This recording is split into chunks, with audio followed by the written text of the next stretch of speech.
Hi, Miss Shepski. Hi, Liz. How are you? Good. Okay, so we have a few questions. So why did you decide to be an ELA teacher? Well, I think as everybody knows, I've always loved books and I've loved reading. I've always loved writing. Something that I really kind of discovered when I was in school myself is that a lot of people didn't love reading or writing necessarily as much as I did. And I decided to really become an ELA teacher in order to try to get more people loving reading and writing again. Were there any other subjects you would consider teaching besides ELA? Yes, actually. And even now, I still currently am involved in music, but especially when I was in school, I was involved in our choirs, I was involved in all our plays and musicals. I play 5 instruments, and I minored in music in college too. So at some point in time, I did consider teaching music, but I was worried that if it was something that became my career, that it'd be something that I wouldn't be passionate about anymore. So I decided to stick with ELA, and I think I made the right choice. Nice. So what college did you go to? I went to Lebanon Valley College, which is located in Annville, Pennsylvania, maybe about an hour and a half-ish away from here. Was this the college that you decided you really wanted to go to? Yes, yeah. I knew instantly that I wanted to go there. I was supposed to apply to other schools as well, but I actually didn't. I only applied to LVC because I knew they were the school for me. I got a brochure in the mail one day, and something that was really important to me was that I wanted to become an ELA teacher, and a lot of programs at other schools make you major in education and minor in your content area, and I really wanted to have a minor in music too. So they were the one place that I found that I could really accomplish everything that I wanted to accomplish. Could you give any advice to anyone wanting to pursue going to college? Ooh, that's a really good question. My advice would be to visit as many places as you possibly can, because that's really what kind of sells it to you, being able to see yourself in those environments and in those areas. That's what kind of helps make your decision. I know that was part of what made my decision to go to LVC, was actually going there and seeing the campus and taking a tour and meeting some of the professors really helped solidify my ideas. So what inspired you to be a middle school teacher? Well, I actually for the longest time was convinced that I wanted to be a high school teacher, and my first year teaching, I actually did end up teaching high school. I student taught high school and everything at Annville Cleona High School, which is near LVC. But I just kind of wound up in middle school, and ever since then, I've absolutely loved it. I didn't really picture myself as a middle school teacher, but I really think I can be my crazy, obnoxious self in middle school, whereas in high school setting, I'd go on a rant about Harry Potter for 2 minutes and people would look at me like I had 3 heads. So it allows me to really open up and be myself. So were any of your family members a middle school teacher? I come from a long line of music teachers, actually. So that was part of the reason why I was so interested in music and why I was so involved in music, is because I'm actually one of the only people in my family, and especially my extended family, to not be a music teacher. So they teach all over K to 12. There's some middle school, there's some high school, there's some there are some family members that do both. So they're all over the place. Okay.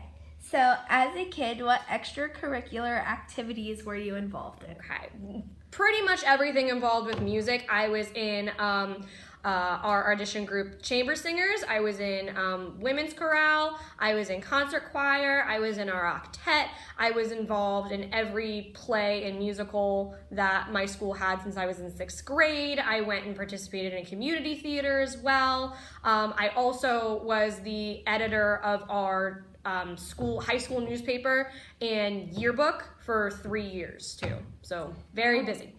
So at what age did you start these activities?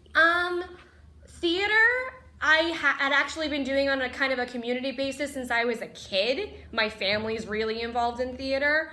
I started officially kind of doing it with school when I was in 6th grade, and like I said, every year that they had something, I was always involved in it. So, Speaking of theater, So, what inspired you to run the Performing Arts program here at EHMIS? Well, one of my biggest regrets in college actually is stopping theater. I just became way too busy, way too fast in the way that the theater productions were ran in college, where that there was a core 6 weeks of nothing but rehearsals for like 6 hours a day. For just those 6 weeks, and that's all the time that they would give themselves, and that didn't fit into my schedule. I had classes to go to, I was working at the time, it was just incredibly crazy. So I always kind of regretted not at least trying it, because it is something that I love and something that I'm passionate about.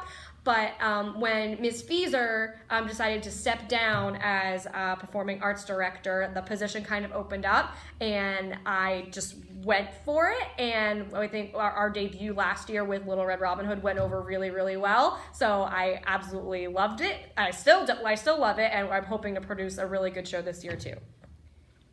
So, what is your favorite play or musical? That is an extremely easy question. My favorite musical is Les Miserables, because, I know it's kind of a stereotypical thing, but it's my favorite one for a variety of reasons. Number one, I love the music. I think the harmonies are absolutely beautiful. One of my favorite parts in it is actually not even a main song. It's the epilogue at the end when Eponine and Fantine are doing their little duet at the end. I think it's absolutely beautiful.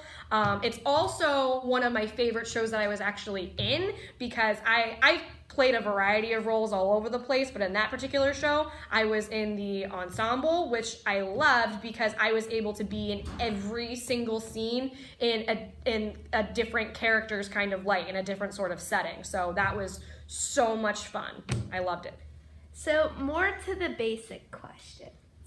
So, what is your favorite book since you're an ELA teacher, and why? That is actually a really hard question. I don't think I necessarily have a single favorite book. I think I have favorite books in different genres. So as everybody knows, I absolutely adore Harry Potter, so that would totally be that for fantasy. Realistic fiction, my favorite would probably be The Perks of Being a Wallflower by Stephen Chbosky. Historical fiction, I really like, what is it called? It's the one that's over there.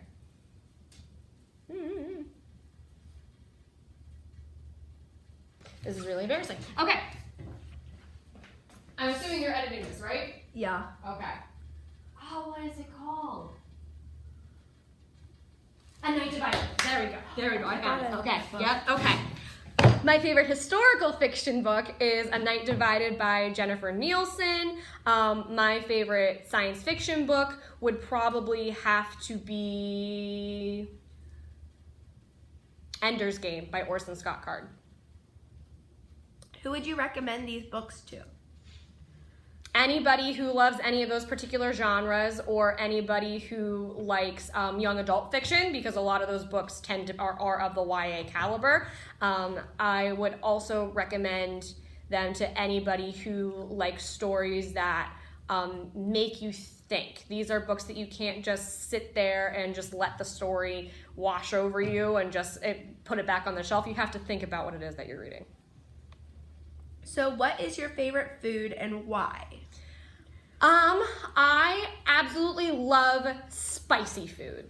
There is nothing that has been too spicy for me, period. So I will douse everything in sriracha, in hot sauce, in jalapeno peppers, and habanero peppers. I will try to make things as spicy as I can, and I think I just really, I don't know why. I've just always been like that. I was 4 years old and putting hot sauce on my food, even when I was 4 years old. So I don't know. Do you ever make it for your family?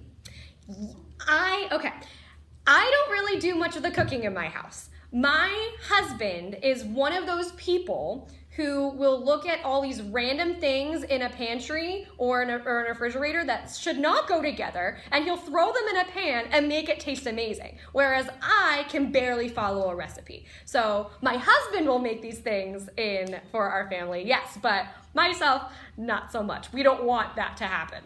We wouldn't want me to make the food, no. Okay, so the last question is, where is your favorite place you have traveled and why? Okay, I actually spent this summer traveling to Ireland with my husband, and that was a crazy life-altering experience for me. I had never been out of the country before, so that was already a learning experience for me. And just going over there and just seeing the beauty of the landscape and the culture, and the food was absolutely amazing. People don't think about Ireland as being a place where the food is really good, but they don't realize that it's an island, so the seafood is really, really good. Everything that they do is pretty much farm to table, so there's no preservatives in anything. It tastes amazing. It's awesome. I loved learning about all of the different castles and the history and everything. I could go on and on for days about my Ireland trip. It was so much fun. All right, that's it, Miss Shepski. Thank you. Thank you, Liz.